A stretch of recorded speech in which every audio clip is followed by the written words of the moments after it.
کتابوں میں ذکر آتا ہے کہ ایک ایسا وقت بھی آیا کہ جب حضرت عائشہ رضی اللہ تعالی عنہا اور آپ صلی اللہ علیہ وسلم کے گھر میں 3 مہینے تک، آپ سمجھ رہے ہیں اس چیز کو، 3 مہینے تک ان کے گھر چولہا نہیں جلا تھا، اور اس وقت وہ صرف کھجوریں کھا کے پانی پی کے گزارا کرتے تھے۔ کبھی کبھار ہمسایوں میں سے ان کے گھر کوئی کچھ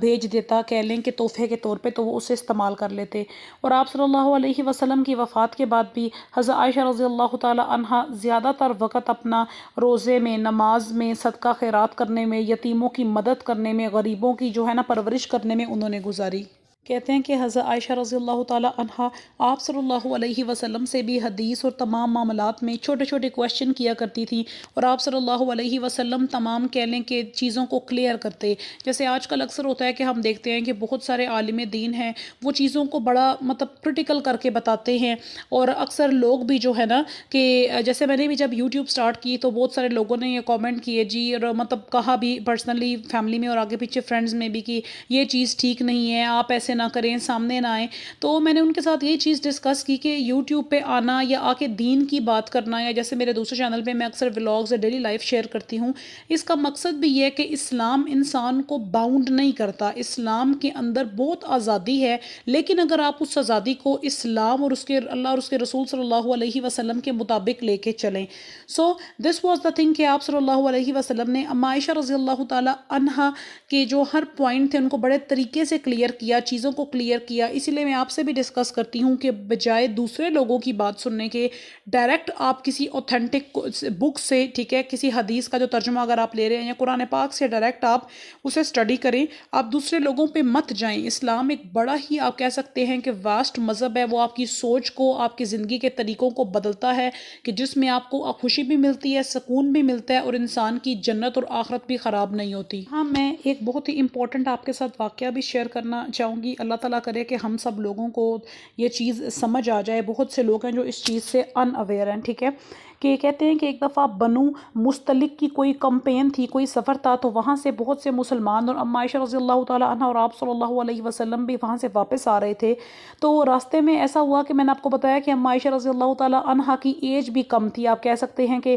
وہ باقی تمام امہات المومنین سے کم عمر کی تھیں۔ تو انہوں نے گلے میں جو ایک ہار، جو نیکلس سا پہنا ہوا تھا، سفر میں راستے پہ جیسے کیمپس لگے ہوتے ہیں، ٹھیک ہے، تو انسان کی کوئی چیز گم جاتی ہے، کوئی آگے پیچھے ہو جاتی ہے، ان کا جو ہار تھا انہیں بڑا عزیز تھا، وہ ان کا ہار گم گیا، ٹھیک ہے۔ اب کیا ہوا جی کہ جب ان کا ہار گم گیا تو وہ عمر بھی ان کی کم تھی، وہ اپنی جو پالکی بنی ہوتی ہے، جیسے اونٹ یا اس وقت پہ چلتے تھے، ان میں پالکی ہوتی تھی، ڈھکی ہوئی ہوتی تھی، اور اندر کوئی بھی جو خاتون ہے وہ بیٹھی ہوئی ہیں، جو بے شک آپ صلی اللہ علیہ وسلم کی بیوی ہیں، بیٹی ہیں، یا اور کہہ لیں کہ اسلام کی جو ہماری بیویاں ہیں وہ کوئی بیٹھی ہوئی ہیں، تو وہ اس پالکی سے نکل کے، ٹھیک ہے، اپنا ہار ڈھونڈنے میں مصروف ہو گئیں، اور جو کافی دیر انہوں نے لگائی، کافی ٹائم ان کو لگا، اور جب وہ واپس آئیں تو انہوں نے دیکھا کہ جو اونٹوں پہ سارا جو قافلہ سوار تھا، آپ صلی اللہ علیہ وسلم، باقی سب صحابی، تو وہ لوگ وہاں سے جا چکے تھے۔ اب ان کو نہیں پتا تھا کہ کس وقت وہ پالکی سے نکل کے اپنا ہار ڈھونڈنے کے لیے چلی گئیں، کیونکہ پالکی کے اوپر جو سیٹ بنی ہوتی تھی اور اس کے آگے پیچھے پردہ لگا ہوتا تھا، تو ان سب نے سمجھا وہ ظاہری بات ہے آپ صلی اللہ علیہ وسلم کی بیوی تھیں، کوئی پردہ تو ہٹا نہیں سکتا تھا کہ دیکھے کوئی اندر کوئی بیٹھا ہے کہ نہیں، تو اسی وجہ سے صحابہ نے سمجھا کہ اما عائشہ اندر ہی ہیں، اور وہ اس پالکی کو، اونٹ کو لے کے وہ لوگ آگے موو کر گئے۔ اب کہتے ہیں جب کافی دیر کے بعد جب وہ اما عائشہ وہاں واپس آئیں تو انہوں نے دیکھا کہ یہاں پہ تو کوئی ہے ہی نہیں ہے، جو ہے نا کوئی قافلہ ہے ہی نہیں، مسلمان تو چلے گئے ہیں، تو پھر انہوں نے وہاں انتظار کرنا مناسب سمجھا۔ اتنے میں کہتے ہیں کہ وہاں ایک صفوان ابن المعطل، ایک صحابی تھے، وہ وہاں پہ آئے، تو انہوں نے دیکھا کہ اما عائشہ تو وہاں اکیلی رہ گئی ہیں، تو انہوں نے انہیں کہا کہ آپ میرے اونٹ پہ بیٹھ جائیں، میں آپ کو مدینہ چھوڑ دیتا ہوں، میں بھی مدینہ ہی اس قافلے سے شامل ہونے جا رہا ہوں۔ وہ ان کو مدینہ لے آئے۔ تو اب اللہ کا کرنا کچھ ایسا ہوا کہ جیسے بہت سے کہہ لیں کہ آپ صلی اللہ علیہ وسلم کے زمانے میں بھی بہت سے منافقین تھے، کفار تھے، جو چاہتے تھے کہ نعوذ باللہ اسلام کی یا صحابہ کی یا اللہ کے نبی کی فیملی کی نعوذ باللہ استغفار وہ انسلٹ کر سکیں، جس میں اللہ نے انہیں ہمیشہ منہ کی کھلائی اور ناکام کیا۔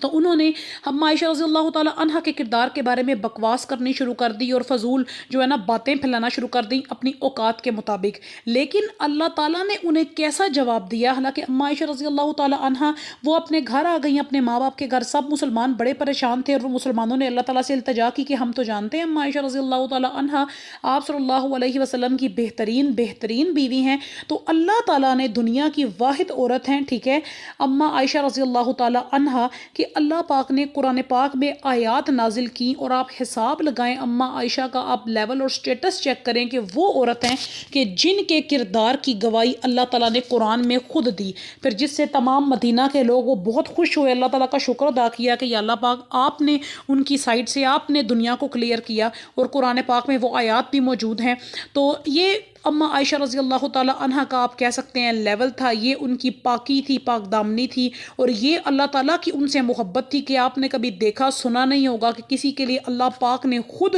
آیات اتاری اور اللہ تعالیٰ خود میدان میں آئے ہوں۔ تو یہ اماں عائشہ رضی اللہ تعالیٰ عنہ کا سٹیٹس تھا۔ تو اسی لیے ہم کہتے ہیں نا کہ جب انسان کو کسی پہ الزام لگاتا ہے یا کسی کو گندا کرتا ہے، تو اگر اللہ تعالیٰ جب اس کی پاس باس پرس کرتے ہیں اس شخص کی، تو اللہ تعالیٰ اس پاک دامن انسان کو بھی کلیئر کرتے ہیں دنیا کے سامنے، اور جو دوسرا جھوٹا ہے اس کی سزا بھی ڈیفینیٹلی لکھی جاتی ہے۔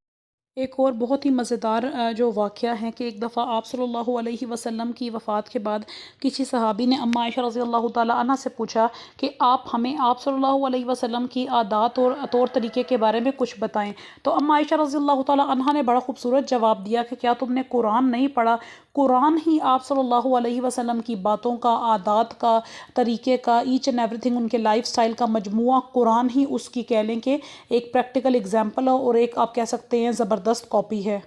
آپ صلی اللہ علیہ وسلم کی وفات کے بعد 50 سال تک، بڑا لمبا عرصہ ہے، 50 سال تک اماں عائشہ رضی اللہ تعالیٰ عنہ نے دین کی خدمت کی، لوگوں تک دین پہنچایا، اس میں کوئی بھی کنفیوژنز ہوتی تھیں اسے کلیئر کرتی تھیں، اور بڑے بڑے صحابہ صحابیات ان سے آ کے ایجوکیشن لیتے تھے، حدیث پہ مسائل پہ ڈسکس کرتے تھے۔ So this was one of my favourite topic جو میں نے آپ کے ساتھ ڈسکس کیا۔ اسے ڈسکس کرنے کا مقصد بھی یہ ہے کہ آپ کو، ہمیں آپ صلی اللہ علیہ وسلم کی فیملی، ان کے بچے، ان کی بیویوں کے بارے میں انفارمیشن ہو جو ہمارا ورثہ ہیں۔ اگر آپ کو یہ ویڈیو پسند آئی تو اسے لازمی لائک کریں، اپنے فرینڈس کے ساتھ بھی شیئر کریں تاکہ انہیں بھی آپ صلی اللہ علیہ وسلم کے بارے میں انفارمیشن ملے۔ اللہ آپ کا حامی و ناصر۔